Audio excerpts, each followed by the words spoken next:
하나님이 함께 하십니다.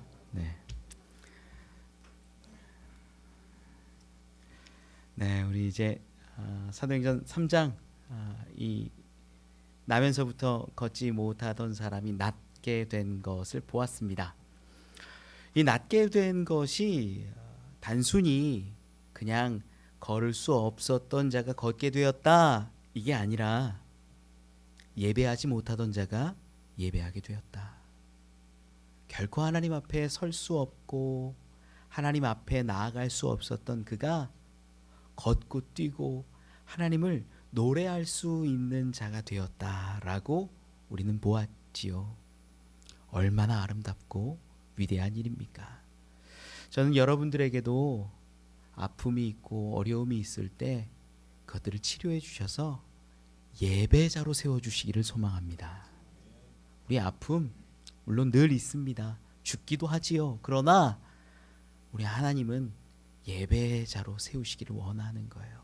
그리고 그 본질을 잃지 않았으면 좋겠어요.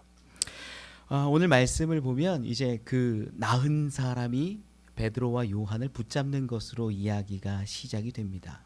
너무 궁금하고 어떻게 이런 일이 일어났는지 의문이고 알고 싶었을 것 같아요. 그래서 붙잡습니다. 우리 11절 말씀 읽고 같이 계속 은혜를 나눠볼까요? 11절 읽어봅시다. 시작.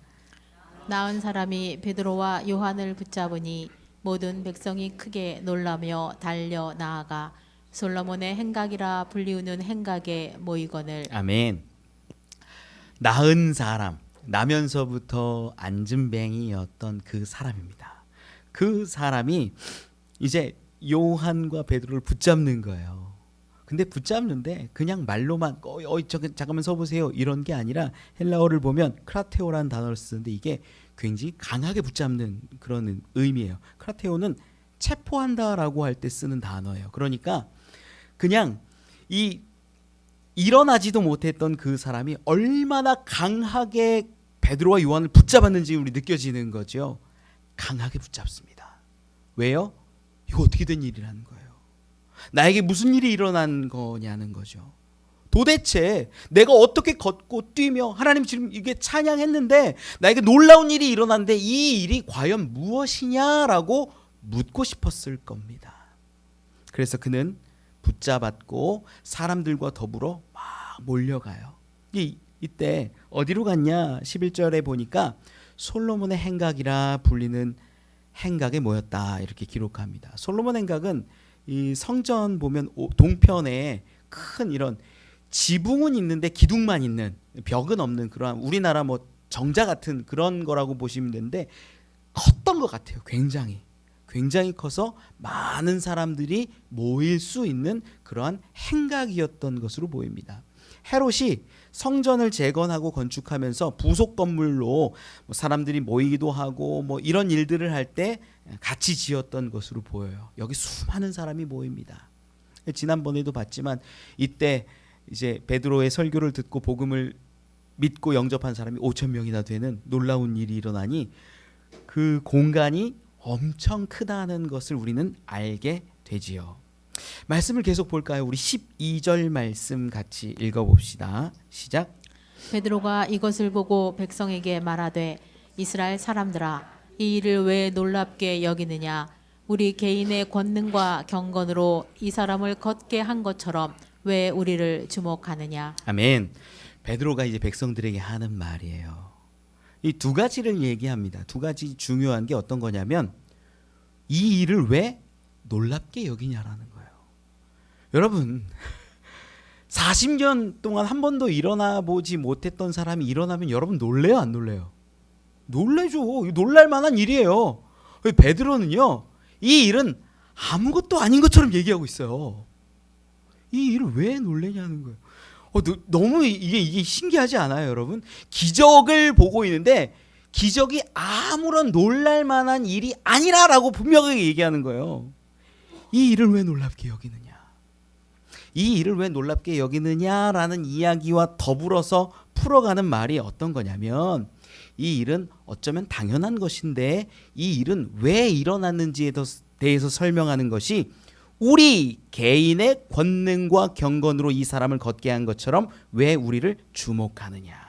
사람들의 시선이 어디를 향하고 있는지가 이제 느껴지는 거예요. 5천 명이나 되는 사람들이 대략 수많은 사람들이 누구를 보고 있었어요? 베드로와 요한을 보고 있는 거죠. 왜 볼까요?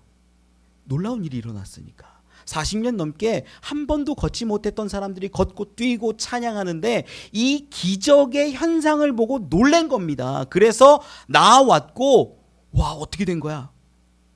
아마 마음의 기저에는 이런 게 있었을 수도 있어요.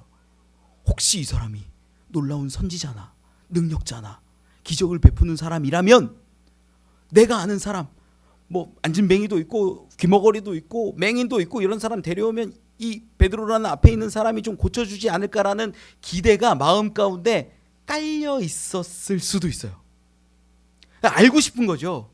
이 사람이 능력으로 정말 이런 일들을 행한 거냐, 어떤 능력으로 행한 거냐 궁금하고 알고 싶고 모두 다 주목하는 게 누구예요? 베드로와 요한이에요.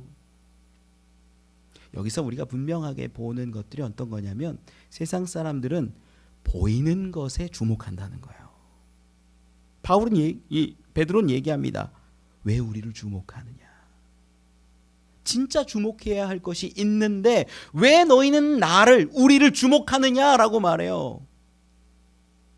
보이는 것이 들어오니까 중요하니까 사람들은 보는데 사실은 그게 아니라는 거죠. 이 놀라운 일은 우리의 권능과 능력으로 이 사람을 걷게 한 것이 아니다라고 얘기해요. 여러분 이 사람이 걷게 된 게 베드로나 요한의 어떤 특별함에 있습니까? 아니에요. 막 부르짖고 기도하고 그래서 이 사람이 일어섰습니까? 아니죠. 오직 하나님께서 예수 그리스도의 이름으로 일어났다라는 것을 우리는 보지 않습니까? 그런데 그 원리와 뒤에서 역사하는 하나님을 보거나 예수님을 보기보다는 사람들의 시선은 어디에 집중하냐면 보이는 것, 기적, 능력, 체험 이런 것 가운데 시선한다라는 거예요. 여러분 우리 마찬가지죠. 교회에 오는 이유와 목적이 어디에 있습니까? 많은 사람들이 보이는 것 가지고 교회를 판단하기도 하고 교회를 가기도 하고 그렇습니다. 야 교회 가니까 야 문제 해결했어. 제 예전에 알던 우리 성도 중에 한 분이 그런 얘기하더라고요. 이분이 그 사람들 만날 때마다 그런 얘기를 한대. 제가 교회 다니고요. 효과 많이 봤습니다. 덕을 많이 봤습니다. 그 얘기를 실제로 해요. 저한테도 제가 덕 봤죠. 지금은 신앙생활 좀 쉬고 있는데 덕 많이 봤습니다. 뭔가 보이는 것이 나에겐 가장 중요한 거예요. 지금 여기 있는 베드로와 요한을 바라보고 있는 사람들, 수많은 사람들도 뭘 보고 있냐? 예수를 보거나 하나님을 보는 게 아니라 누가 했어? 왜 했어? 어떻게 했어? 나도 좀 했으면 좋겠어. 여기에 주목합니다. 교회도 보이는 것 가지고 나오는 사람들이 있습니다. 건물이 멋있거나 목사님이 막 유명하거나 막 책도 여러 권 쓰고 가방끈 길고 교회에 막 프로그램이 잘 돼 있고 야 이 교회 다닐만 하네. 이 교회 가면 뭐도 막 섬겨주고 뭐도 공짜로 주고 막 이러면 괜찮네. 좋네. 여러분 아니에요. 우리가 주목해야 할 것은 세상에 보이는 것에 있지 않습니다. 베드로가 그래서 하는 말이 왜 우리를 주목하냐는 거예요. 우리가 한 것도 아니고 내가 한 것도 아니고 나의 권능이나 권세나 능력이나 열심이나 나의 경건이 아닌데 너희가 왜 우리를 주목하느냐 이거예요. 그리고 나서 하는 얘기가 뭐예요? 예수에 대한 이야기를 풀어가는 겁니다. 우리 13절로 15절까지 같이 한번 읽어보고 계속 은혜 나눌까요? 13절로 15절 읽어봅시다. 시작. 아브라함과 이삭과 야곱의 하나님 곧 우리 조상의 하나님이 그의 종 예수를 영화롭게 하셨느니라. 너희가 그를 넘겨주고 빌라도가 놓아주기를 결의한 것을 너희가 그 앞에서 거부하였으니 너희가 거룩하고 의로운 일을 거부하고 도리어 살인한 사람을 놓아주기를 구하여 생명의 주를 죽였도다. 그러나 하나님이 죽은 자 가운데서 그를 살리셨으니 우리가 이 일의 증인이라. 아멘. 이 베드로가 설교를 하는 장면이에요. 베드로가 설교를 하는데 주된 이야기는 뭐냐면 너희가 지금 하나님의 종, 그 고난의 종, 희생의 종, 대속하신 그 예수를 거부하고 미워하고 인정하지 않고, 심지어 빌라도라는 사람이 놓아주기로 결의했음에도 불구하고 너희가 그걸 인정하지 않고 부인하고 거부해서 그를 죽였다. 그런데 하나님께서 그를 영화롭게 하셨고 그를 살리셨다. 우리가 그 일의 증인이다 라고 선포하는 내용이에요. 여러분, 이 이야기를 풀어가는 데 있어서 조금 자세히 보면, 먼저 베드로가 이야기를 하는데 아브라함과 이삭과 야곱의 하나님이라고 이야기를 합니다. 이 부분도 상당히 의미가 있어요. 의미가 뭐냐면, 기본적으로 아브라함의 하나님이다라고 얘기하면 역사적인 하나님, 그리고 아브라함이 이스라엘의 어떤 시작과 같은 존재예요. 그러다 보니까 언약의 하나님, 우리 조상의 하나님, 이런 의미가 있는데, 특별히 요걸 이야기할 때 아브라함의 하나님, 이삭의 하나님, 야곱의 하나님 이렇게 세트로 나오면 어떤 느낌이 있냐면, 이들 유대인들의 문화 가운데 우리 살아있는 조상들이라는 의미가 있어요. 우리 아브라함 천국에 살아있다라는 거 믿죠? 여러분 믿으시죠? 우리 죽은 성도들은요, 하나님 곁에서 하나님과 함께 살아갑니다. 그걸 믿고 있는데, 이 당시에도 그런 기본적인 어떤 배경이 있어요. 배경이. 실제로 이 이야기가 아브라함, 이삭, 야곱 이렇게 세트로 나올 때는 살아있고 생명을 주관하는 하나님이라는 의미가 어디에서 발견이 되어지냐면, 예수님이 이 부활에 대해서 논쟁을 하시는 장면이 있어요. 부활이 있냐 없냐, 부활을 어떻게 하냐, 이런 얘기할 때 누가복음 20장 37절 38절에 보면 이런 표현을 하십니다. 한번 찾아볼까요? 누가복음 20장 37절 38절 말씀 같이 읽어봅시다. 시작. 죽은 자가 살아난다는 것은 모세도 가스나무 떨기에 관한 글에서 주를 아브라함의 하나님이요 이삭의 하나님이요 야곱의 하나님이시라 칭하였나니, 하나님은 죽은 자의 하나님이 아니요 살아있는 자의 하나님이시라. 하나님에게는 모든 사람이 살았느니라 하시니. 아멘. 이게 무슨 얘기냐면, 예수님이 이제 논쟁을 하는 장면이에요. 부활이 있냐 없냐, 부활은 어떤 거냐, 이런 논쟁을 하는데, 논쟁의 종결을 짓는 장면에서 어떻게 얘기하시냐면, 옛날에 너희 모세 알지? 방금 본 누가복음 20장 37절 8절이 출애굽기 3장 6절에 있는 말씀을 가지고 와서 얘기하는 거거든요. 어떤 거냐면, 모세가 하나님이 처음 딱 만나 주셨을 때 하나님이 누군지도 몰라요.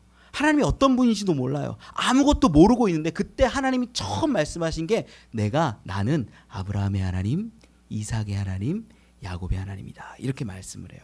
그리고 이제 이스라엘 애굽에 있는 자들이 너무 힘들고 어려워서 내가 구원하길 원한다 이랬는데, 내가 못 믿겠는데요. 주님 이름이 뭡니까? 당신 이름이 뭡니까? 이래서 나는 스스로 있는 자 아니라, 요 얘기가 나오는 거예요. 스토리 이해가 가시죠?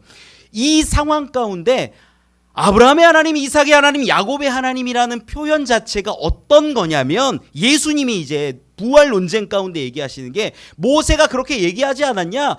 그 아브라함이 살았냐 죽었냐? 살았다는 거예요. 이삭이 살았냐 죽었냐? 살았다는 거예요. 야곱이 살았냐 죽었냐? 살아있다라는 거예요.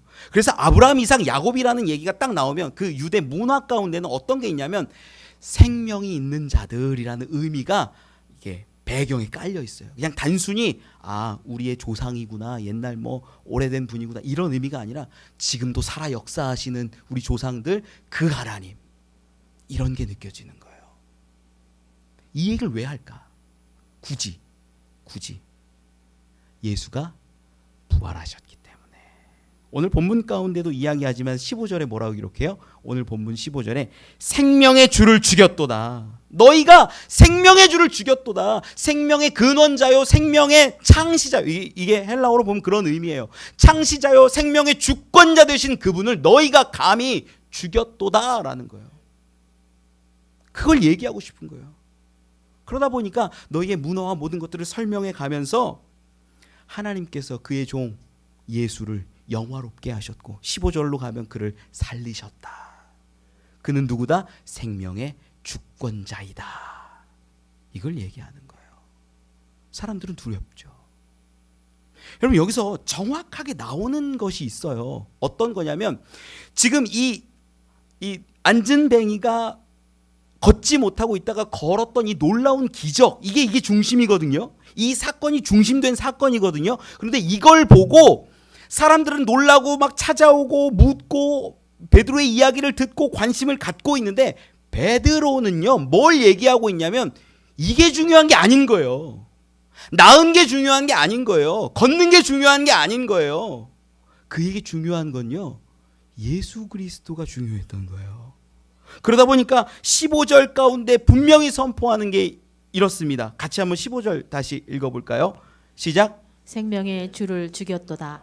그러나 하나님이 죽은 자 가운데서 그를 살리셨으니 우리가 이 일의 증인이라. 아멘. 야, 이 안진뱅이가 일어난 거 내가 열심히 해서 그래, 이렇게 얘기 안 해요. 이 안진뱅이가 일어난 거 나는 이것의 증인이야, 이렇게 얘기 안 해요. 그저 하는 말이 뭐예요? 너희가 죽인 그 예수가 부활했어. 우리는 그 일의 증인이야. 여러분, 시선이 다르다는 걸 우리는 분명히 알아야 돼요. 여기서 세상 사람들의 시선은 어떤 거냐면요, 뭔가 성공하고 무언가 얻고 물질을 얻고 건강을 얻고 학식을 얻고 학위를 얻고 뭐 잘 되고 병이 낫고 막 이런 것들, 보이는 것들, 기적 같은 것들을 원해요.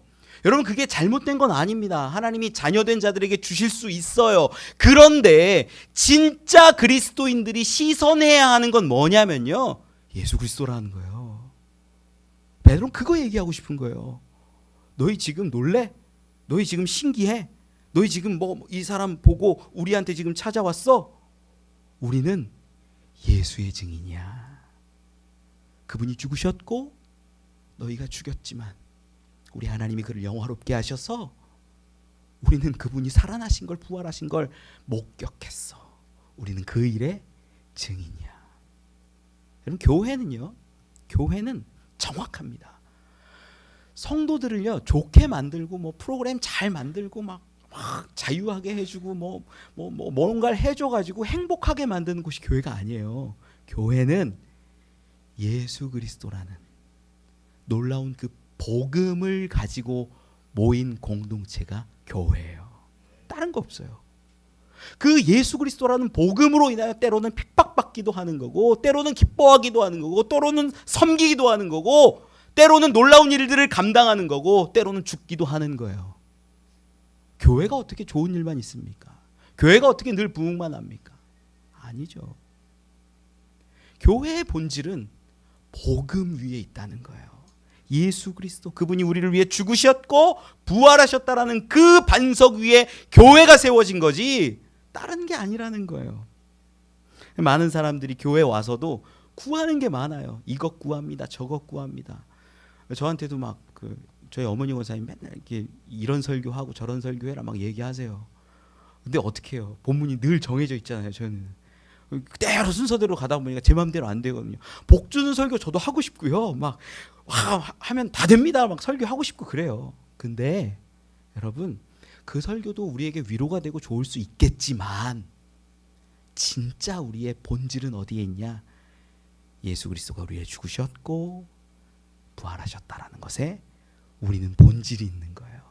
그걸 믿는 자들이 모인 게 교회고, 그걸 고백하는 자들이 전도자가 되는 것이고, 그걸 선포하고 세상 가운데 나가는 자들이 선교사들이 되는 거예요. 다른 거 없습니다. 다른 건 부수적인 거예요. 있어도 되고 없어도 되고, 잘하면 좋고 못해도 괜찮고. 그런데 우리에게 결코 놓치지 말아야 하고 흘리지 말아야 하는 것 하나 있다면, 설교 시간에 제가 꼭 선포하고 싶은 것이 하나 있다면 오직 우리 주 예수 그리스도라는 거예요. 이게 제일 중요해요. 그러면 여러분, 우리의 시선을 어디에 두고 와야 하는지가 결론이 나와요. 교회 오실 때 뭘 보면서 와야 됩니까? 예수 그리스도. 내가 주님께 나왔습니다. 내 아픔이나 내 슬픔이나 내 소망이나 내가 원하는 것들이나 이런 것들 가지고 나오기보다, 그거 가지고 나오세요. 나오지 말라는 건 아니에요. 그런데 그거보다 더 먼저 근본적으로 가지고 나와야 할 게 주를 바라보는 그 시선, 주를 향한 내 마음, 그것 가지고 오지 않으면 이게 무슨 예배냐는 거예요. 이게 무슨 교회냐는 거예요. 기복 필요합니다. 하나님 주시지요. 그런데 그것만 있다라고 한다면 세상에 무당하게 하는 거랑 뭐가 다르냐라는 거예요. 아니에요. 우리는 놀라운 가치, 우리를 위해 죽으시고 부활하신 예수 그리스도란 그 가치 위에 세워져 있는 교회임을 믿으시기 바랍니다. 아브라함과 이삭과 야곱 가지고 이렇게 얘기가 길어졌어요. 어쨌든 중요한 거 하나만 기억하면 이런 겁니다. 지금 저들의 시선은 어디에 있냐? 나음에 있고 기적에 있고 체험에 있고 어떻게 하면 나도 그 가운데 좀 경험해 볼 수 있을까라는 기대에 있을지도 몰라요. 그런데 베드로는 분명하게 선포하는 게 우리는 오직 예수 그리스도의 증인이다. 이걸 이야기했다라는 거예요. 저는 여러분들이 그런 예수의 증인들이 되기를 소망합니다. 말씀을 계속 보죠. 우리 16절 말씀 같이 읽어봅시다. 시작. 그 이름을 믿음으로 그 이름이 너희가 보고 아는 이 사람을 성하게 하였나니 예수로 말미암아 난 믿음이 너희 모든 사람 앞에서 이같이 완전히 낫게 하였느니라. 아멘. 본문을 보다 보면 오늘 가장 중요한 말씀이 사실은 16절이에요. 16절에는요. 이 사람이 낫게 된 어떤 원리나 어떤 신비한 그 능력의 원천에 대해서 설명을 해주는 대목이기 때문에 그러합니다. 다시 한번 읽어보면 이렇게 기록해요. 그 이름을 믿음으로 그 이름이 너희가 보고 아는 이 사람을 성하게 하였나니 예수로 말미암아 난 믿음이 너희 모든 사람 앞에서 이같이 완전히 낫게 하였느니라. 아멘. 이 사람이 낫게 된 게 뭐 때문이래요?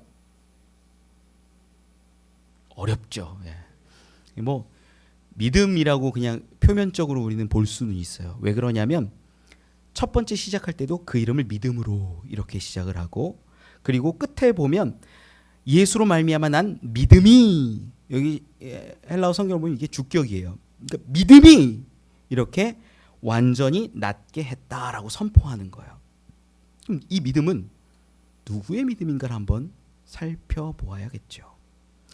기본적으로 이 안진뱅이가 40년 넘게 가만히 있다가 일어났으니까 그의 믿음이라고 볼 수도 있을 겁니다. 그런데 우리는 알아요. 지난 시간 계속 2주 연속으로 보았지만 이 안진뱅이가요, 예수에 대해서 정확히 알고 있었을까요?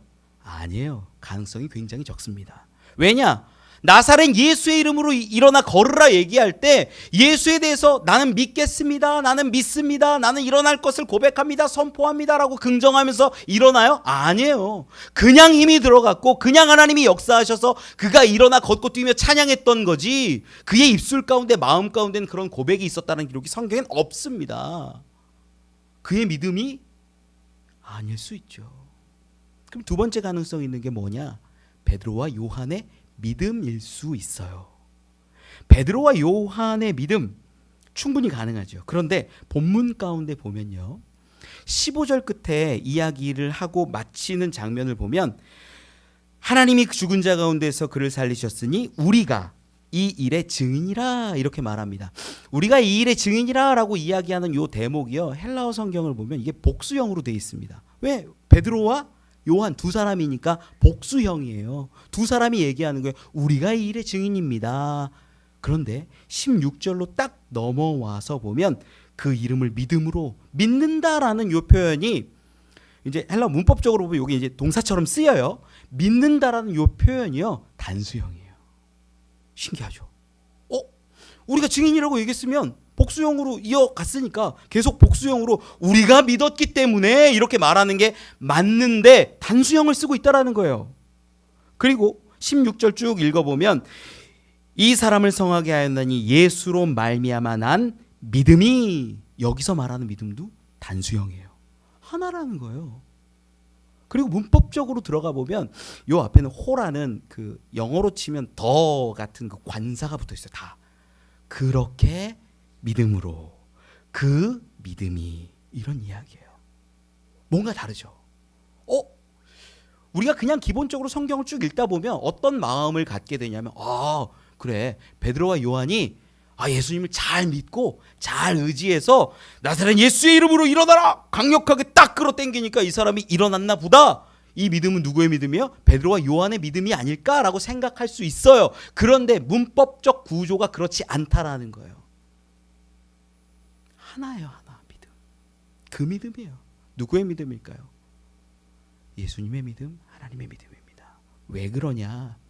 우리가 믿음이라는 걸 보다 보면 좀 정확히 알 필요가 있는데 이 부분이 좀 중요해서 우리 성경에 보면 믿음에 대해서 계속 얘기하는 성경 한 장이 있어요. 소위 믿음장이라고 얘기하는 부분이 있거든요. 히브리서 11장이에요. 우리가 그 부분을 한번 살펴보면 믿음이 무엇인지에 대해서 정확하게 알 수 있어요. 우리가 한번 찾아보죠. 히브리서 11장 8절로 11절입니다. 히브리서 11장 8절로 11절 말씀 우리 같이 한번 읽어보지요. 시작. 믿음으로 아브라함은 부르심을 받았을 때 순종하여 장래의 유업으로 받을 땅에 나아갈새 갈 바를 알지 못하고 나아갔으며 믿음으로 그가 이방의 땅에 있는 것 같이 약속의 땅에 거류하여 동일한 약속을 유업으로 함께 받은 이삭 및 야곱과 더불어 장막에 거하였으니 이는 그가 하나님이 계획하시고 지으실 터가 있는 성을 바랐음이라. 믿음으로 사라 자신도 사라 자신도 나이가 많아 단산하였으나 잉태할 수 있는 힘을 얻었으니 이는 약속하신 이를 믿으신 줄 알았음이라. 아멘. 이 히브리서 11장을 보면요, 믿음으로 하면서 쭉 믿음의 사람들에 대한 선진들에 대한 이야기들이 쫙 기록이 되어 있습니다. 근데 오늘 우리가 본문 가운데에서도 읽었지만 아브라함의 하나님, 이삭의 하나님, 야곱의 하나님 봤잖아요. 그래서 이 부분을 제가 좀 살펴본 거예요. 아브라함이 믿음으로 부르심을 받았을 때 순종해서 나아갔고 유업을 받았다, 땅을 받고 자손을 받고 이랬다라는 기록이 이 방금 읽은 히브리서 11장 8절로 11절 가운데 이야기가 나와요. 방금 읽었지만 아브라함, 이삭, 야곱, 사라까지 나오죠. 이 사람들이 다 믿음으로 그렇게 받았다라고 선포하는 대목이에요. 여러분, 아브라함이 믿음이 있는 사람일까요? 없는 사람일까요? 너무 어려워요. 아브라함 믿음의 조상이라고 얘기 안 하세요, 여러분? 아브라함 믿음이 있는 사람이에요, 없는 사람이에요? 있는 사람이죠. 있는 사람이죠. 그런데 그의 믿음의 실상을 보면 아마 조금 놀랄 수도 있어요. 창세기 15장에 보면 창세기 15장 먼저 3절로 6절까지 한번 보면 좋겠습니다. 창세기 15장 3절로 6절의 말씀. 아브라함이 이 자식이 없을 때 하나님이 약속하시는 그러한 대목이 나와요. 15장 3절로 6절까지 우리 같이 한번 읽어보지요. 시작. 아브라함이 또 이르되 주께서 내게 씨를 주지 아니하셨으니 내 집에서 길린 자가 내 상속자가 될 것이니이다. 여호와의 말씀이 그에게 임하여 이르시되 그 사람이 내 상속자가 아니라 내 몸에서 날 자가 내 상속자가 되리라 하시고 그를 이끌고 밖으로 나가 이르시되 하늘을 우러러 무뼈를 셀 수 있나 보라. 또 그에게 이르시되 내 자손이 이와 같으리라. 아브라함이 여호와를 믿으니 여호와께서 이를 그의 의로 여기시고. 아멘. 아브라함 믿음이 있어 보이죠. 어떤 상황이냐면 이때가 아브라함에게서 사실 조금 위험한 순간이 있어요. 전쟁을 치를 수도 있는 그런 위험한 상황 가운데 나에겐 아들이 없어서, 나에겐 나를 도와줄 만한 사람이 없어서, 나에게 하나님이 씨를 주시지 않으니까 내 다음 상속자는 이 엘리에셀이라는 다메섹 사람이 될 겁니다 라고 하나님께 약간은 투정 부리고 따지듯이 얘기하는 장면이에요. 그런데 그때 하나님이 말씀하시는 게 아니야, 내가 너에게 자녀를 줄 거야. 너에게 약속해. 분명히 자녀를 주는데 그 자녀는 어떻게 될 거냐? 하늘의 별처럼. 셀 수 있다 없다? 셀 수 없다. 어마어마한 그 자손을 너에게 약속해 라고 창세기 15장에 이렇게 쭉 이야기를 하는 거예요. 그러다가 여기서요, 아브라함이 어떻게 얘기하냐면 하나님 그럼 증거 삼아 주세요. 그래서 나오는 장면이 쪼갠 고기 사이로 하나님이 직접 횃불로 지나가시면서 내가 일방적으로 너에게 약속할게. 내가 이룰 거야. 이런 장면이에요. 여러분, 아브라함이 믿음이 있어 보이죠. 충분히 있죠. 15장 18절에 보면 이렇게도 기록을 합니다. 15장 18절 읽어볼까요? 시작. 그날에 여호와께서 아브람과 더불어 언약을 세워 이르시되 내가 이 땅을 애굽 강에서부터 그 큰 강 유브라데까지 내 자손에게 주노니. 아멘. 얼마나 큰 약속을 하세요. 땅에 대한, 자손에 대한 모든 약속을 다 주세요. 그걸 또 믿었어요. 하나님이 그걸 보시고 그 믿는 걸 의로 여기셨대요. 얼마나 좋아요. 16장으로 딱 넘어가면 무슨 사건이 있는 줄 아세요? 16장 1절로 4절까지 한번 읽어볼까요? 시작. 아브라함의 아내 사레는 출산하지 못하였고 그에게 한 여종이 있으니 애굽 사람이요 이름은 하갈이라. 사레가 아브라함에게 이르되 여호와께서 내 출산을 허락하지 아니하셨으니 원하건대 내 여종에게 들어가라. 내가 혹 그로 말미암아 자녀를 얻을까 하노라 하매 아브라함이 사레의 말을 들으니라. 아브라함의 아내 사레가 그 여종 애굽 사람 하갈을 데려다가 그 남편 아브라함에게 첩으로 준 때는 아브라함이 가나안 땅에 거주한 지 10년 후였더라. 아브라함이 하갈과 동침하였더니 하갈이 임신함에 그가 자기의 임신함을 알고 그의 여주인을 멸시한지라. 아멘. 무슨 얘기냐면요, 하나님이 약속하시고 자손도 주고 그 땅도 주고 막 이렇게 다 하셔갖고 막 언약도 세우고 막 얼마나 기뻐요. 내가 믿습니다라고 하니까 하나님이 그렇게 좋다 하면서 의로 여기시고 이랬는데, 딱 넘어간 16장에서는 사레가 하는 말이 이거예요. 하나님 안 주셔. 자식 안 주시는데 도저히 우리 아들 못 얻을 것 같아. 그러니까 내 여종 하갈이 있는데 이 사람하고 동침해. 그래서 아들 생기면 내 아들 삼자. 요 이야기하고 있는 거예요. 여러분, 이때 믿음이 있으면 어떻게 해야 돼요? 하나님이 주신다고 약속했는데 왜 못 기다려? 하나님이 말씀하셨는데 왜 못 기다려? 라고 분명히 잘라야 되는데 어떻게 해요? 하갈하고 동침해요. 그리고 아들을 낳아요. 이스마엘. 여러분, 믿음이 있어 보여요? 없어 보여요? 여러분, 믿음이 있습니까? 없습니까? 없어요. 믿음 없어요. 이 일이 있고 하나님이 13년 동안 아무 말씀 안 하시고 시간이 흘러가요. 하나님도 속상하셨을 거예요. 그런데 그가 99세가 되었을 때 다시 하나님이 나타나시는 거예요. 그리고 아브라함에게 사레에게 다시 약속하세요. 아들 줄 거야. 믿음 없었어요. 자기 마음대로 했어요. 이스마엘 다 컸어요. 여러분, 그 장면도 한번 살펴보면요, 18장 우리 9절로 15절 한번 읽어보죠. 창세기 18장 9절로 15절 말씀 같이 한번 읽어봅시다. 시작. 그들이 아브라함에게 이르되 내 아내 사라가 어디 있느냐 대답하되 장막에 있나이다. 그가 이르시되 내년 이맘때 내가 반드시 내게로 돌아오리니 내 아내 사라에게 아들이 있으리라 하시니 사라가 그 뒤 장막문에서 들었더라. 아브라함과 사라는 나이가 많아 늙었고 사라에게는 여성의 생리가 끊어졌는지라. 사라가 속으로 웃고 이르되 내가 노쇠하였고 내 주인도 늙었으니 내게 무슨 즐거움이 있으리요. 여호와께서 아브라함에게 이르시되 사라가 왜 웃으며 이르기를 내가 늙었거늘 어떻게 아들을 낳으리요 하느냐. 여호와께 능하지 못한 일이 있겠느냐. 기한이 이를 때 내가 내게로 돌아오리니 사라에게 아들이 있으리라. 사라가 두려워서 부인하며 이르되 내가 웃지 아니하였나이다. 이르시되 아니라 내가 웃었느니라. 아멘. 여러분, 사라가요, 믿음이 있는 것 같아요? 없는 것 같아요? 자식을 내가 낳을 수 있다라는 믿음과 확실한 하나님의 신뢰가 있어 보여요? 없어 보여요? 하나님이 오셔가지고 하시는 말씀이 아브라함 99세 때 내년 이맘때 자식이 있을 거야. 사라가 속으로 웃었대요. 야, 나 생리도 끊어졌어. 여성으로서 임신할 수 없다는 얘기잖아요. 아, 없어. 불가능해. 내 남편 다 늙었어. 뭐가 가능해? 무슨 자녀가 생기는 그 기쁨이 우리 가운데 있겠어? 속으로 웃어요. 믿음이 있어요? 없어요? 믿음 없어요. 하나님이 그 가운데에서 말씀하십니다. 너 왜 웃어? 왜 못 낳겠다라고 이야기해? 너 속으로 왜 웃어? 여호와께 능하지 못함이 없는데 왜 웃어? 아니, 안 웃었어요. 아니야, 너 웃었어. 여러분, 제가 만약에 하나님이었으면요, 자식 안 줘요. 속상해서라도, 짜증나서라도, 화나서라도. 너 그것도 못 믿어? 내가 몇 번을 얘기했고, 내가 그 쪼갱오기 사이로 넘어갔고, 보여줬고, 이야기했고, 그런데 이렇게 못 믿어? 사람 못 믿었어요. 비웃었어요, 하나님을.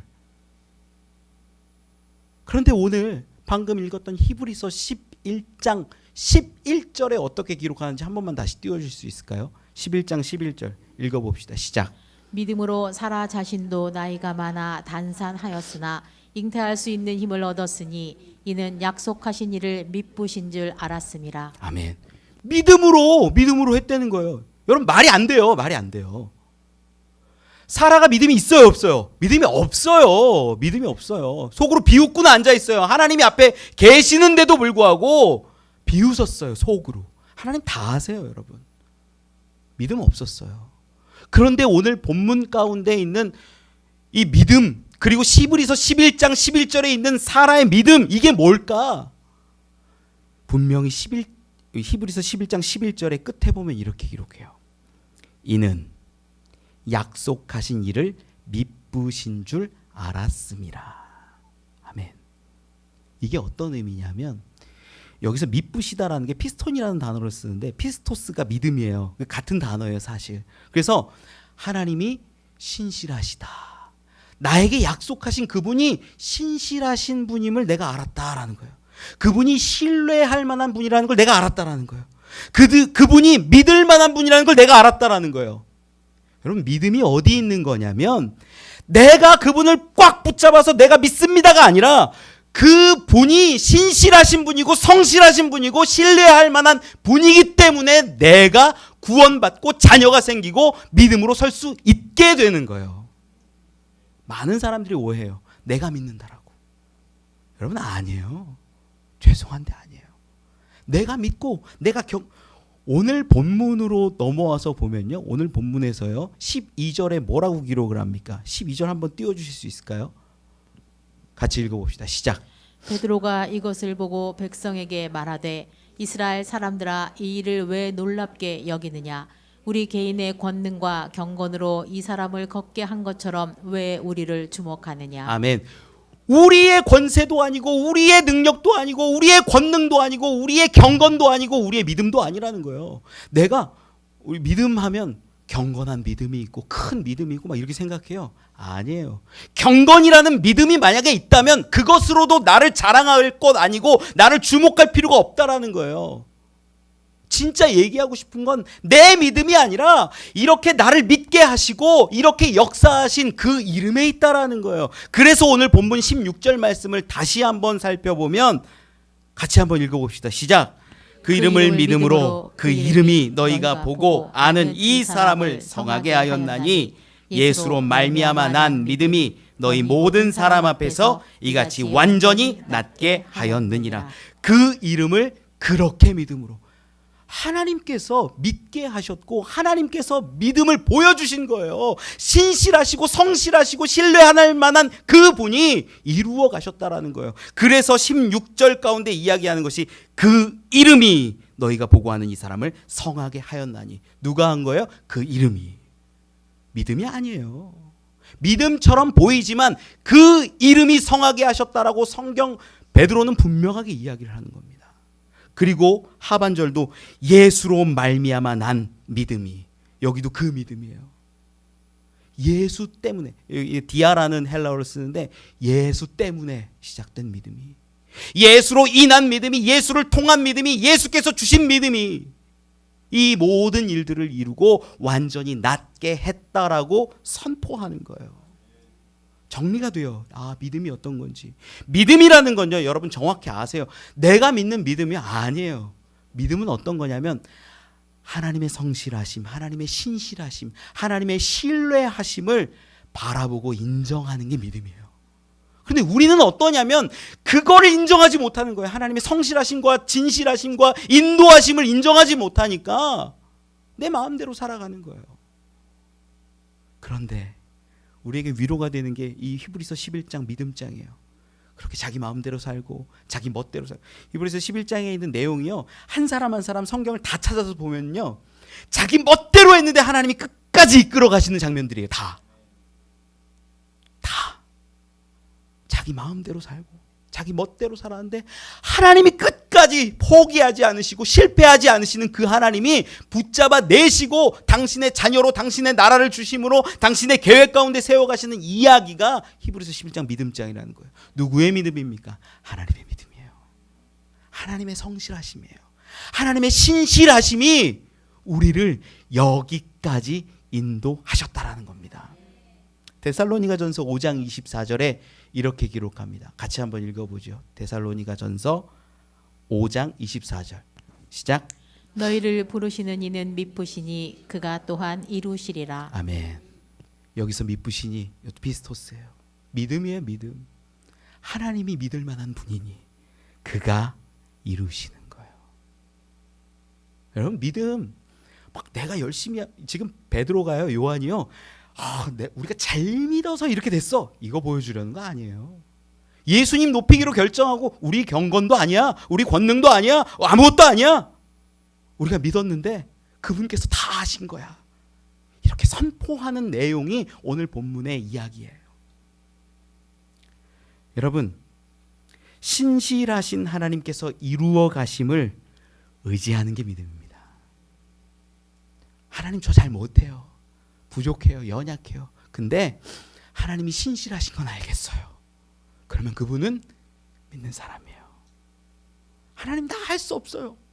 그런데 나에게 가장 좋은 것으로 주시고 성실하신 그분을 나는 인정합니다. 믿음이에요. 충분한 믿음이에요. 그래서 사라도 이삭도 야곱도 아브라함도 하나님의 이끄심 가운데 있었던 것이지요. 말씀을 맺습니다. 제가 어릴 적에는 저도 제가 믿는다고 생각했습니다. 야, 잘 믿는 게 좋은 거야. 믿음이 큰 사람들은 뭔가 잘 해내는 것 같이 보이고 믿음이 적으면 뭔가 부족하고 연약하고 그랬던 것처럼 봤어요. 그래서 어머니랑 권사님이랑 얘기하다 보면 믿음이 커지려면 기도를 열심히 해야 되나? 믿음이 커지려면 헌금을 많이 해야 되나? 믿음이 커지려면 교회 안 빠지고 나와야 되나? 이런 생각들 했어요. 사람이 보는 믿음입니다. 물론 그거 나쁜 거 아닙니다. 귀하고 선한 것이죠. 하나님 붙잡으려고 몸부림치는 것들이죠. 그런데 믿음의 원천은 어디 있냐? 하나님의 성실하심에, 하나님의 신실하심에, 당신의 믿음에 있다는 거예요. 우리가 그걸 인정하고 나아가면 우리는 믿음 있는 사람이 됨을 전 믿습니다. 그러면 우리를 이끄세요. 그 실패하지 않고 실수하지 않으시는 그 하나님이 이끄세요. 그리고 우리를 당신의 나라로, 당신의 자녀로 그렇게 세워주실 것을 믿습니다. 그러한 믿음으로 나아가는 저와 여러분 우리 되시길 간절히 축원합니다.